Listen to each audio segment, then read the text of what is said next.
NTSB is in Washington, D.C. They are updating the investigation into yesterday's morning's hot air balloon crash near Lockhart. They are right in the middle of that presser right now. Let's listen in. Environment. And what that really means is that we're looking at the operation of the balloon, the pilot, the company that operated the balloon. We'll be looking at the maintenance aspects of this balloon. Witnesses. We're certainly interested to know any witness information that we may be able to get. Fire aspects. We're bringing in an expert in fire science. A balloon does not have traditional black boxes, but we found that we're able to get a lot of information oftentimes from cell phone video. So we want to recover any video, cell phone video or otherwise pictures that witnesses may have. When balloons go out on these tour flights, they have a chase, a couple of cars to go pick up the riders after they've landed in a field somewhere.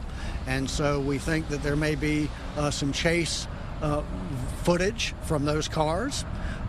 Also, we know that people take balloon air tour rides for pleasure purposes, and so we suspect that there was cell phone video from those on board, camera shots, and so we're going to see if we can recover any information at all from those types of information. In addition to our investigative staff, the NTSB will send representatives from our Office of Transportation Disaster Assistance. They will be there to assist the families of those who've been killed in this accident. Throughout the next few days, our goal is to work on scene to thoroughly gather factual information. We're not on scene to analyze the accident, to solve the accident. Our goal is not to solve it this week. Our goal while being on scene is to collect the perishable evidence, the information that will go away with the passage of time. And that's what our goal is while on scene of any investigation, is to be there to collect that information that does go away with the passage of time. Our mission is to find out not only what happened, but why it happened, so that we can keep it from happening again. And that's really what we're in the business to do.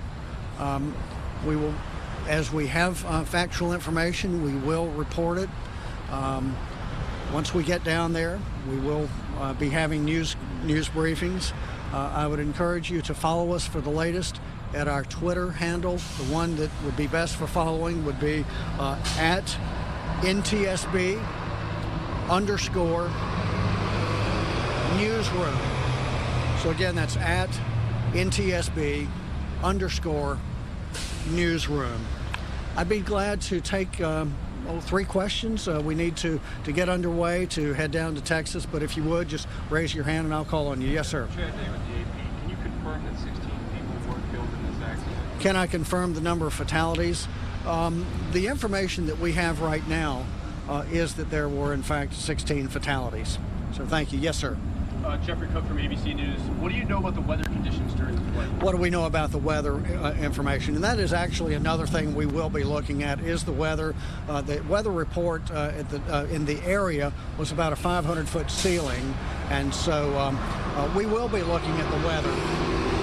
Not only the cloud cover, the visibility, and the winds, but we will also be looking at the temperature to see if the temperature conditions might have created a density altitude that might have somehow or another impeded the ability of the balloon to fly. So we will definitely look at weather conditions. And one last question. Yeah, was there a passenger manifest that was filed, or any kind of flight plan that's filed with the balloon? Was there a passenger manifest or a flight plan or anything filed? Certainly a balloon operator would not typically file an FAA flight plan.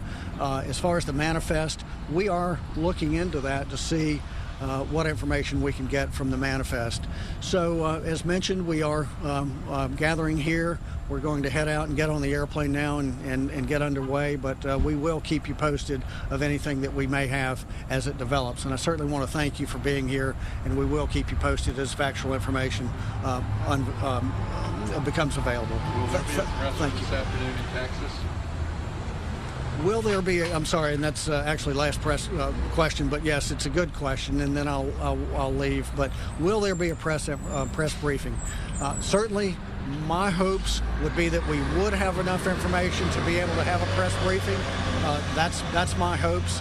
However, if there's nothing to report, I don't want to call the media out there for if we have no information, but it's my hopes that sometime today we will be able to do that. It just depends how much factual information we have. Thank you very much. That was a